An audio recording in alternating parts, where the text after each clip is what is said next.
അശ്രദ്ധമായി കിണറ്റിലിറങ്ങിയതുമായി ബന്ധപ്പെട്ട് പെരിന്തൽമണ്ണയിലും സമീപ പ്രദേശങ്ങളിലുമായി രണ്ടാഴ്ചയ്ക്കിടെ നടന്നത് 3 അപകടങ്ങൾ. 3 സംഭവങ്ങളിലും സുരക്ഷാ കയർ ബന്ധിപ്പിക്കാത്തത് രക്ഷാപ്രവർത്തനം വൈകിപ്പിച്ചു.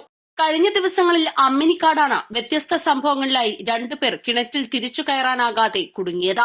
ഓക്സിജന്റെ കുറവായിരുന്നു രണ്ടിടത്തും പ്രശ്നം. 3 സംഭവങ്ങളിലും സുരക്ഷാ കയർ ബന്ധിക്കാതിരുന്നതാണ് വിനയായത്. തേക്കിൻകോട്ടെ അപകടത്തിൽ മരിച്ചയാൾ കിണറ്റിലിറങ്ങുമ്പോൾ ശരീരത്തിൽ അടിയന്തര ഘട്ടത്തിൽ വലിച്ചു കയറ്റുന്നതിനായി സുരക്ഷാ കയർ ബന്ധിച്ചിരുന്നെങ്കിൽ ദുരന്തത്തിന്റെ തീവ്രത കുറയുമായിരുന്നു. സംഘത്തിലുൾപ്പെട്ട 6 പേർ കിണറിനു സമീപം സഹായികളായി ഉണ്ടായിരുന്നു. സുരക്ഷാ കയർ ഇല്ലാത്തതിനാൽ ഇവർക്ക് വലിച്ചു കയറ്റാൻ കഴിഞ്ഞില്ല. അതേസമയം മരിച്ച തമിഴ്നാട് സ്വദേശി രാജേന്ദ്രന്റെ കാൽപാദ ഭാഗങ്ങൾ ഇന്നലെ വൈകിട്ടോടെ കിണറ്റിൽ നിന്ന് കണ്ടെടുത്തു. ബോംബ് സ്ക്വാഡിന് തെളിവുകൾ ശേഖരിക്കുന്നതിന് വേണ്ടി ട്രോമാ കെയർ പ്രവർത്തകർ കിണറ്റിലിറങ്ങി തോട്ടയുടെ അവശിഷ്ടങ്ങൾ ശേഖരിക്കുന്നതിനിടെയാണ് കാൽപാദം കണ്ടെത്തിയത്. East live, Perinthalmanna.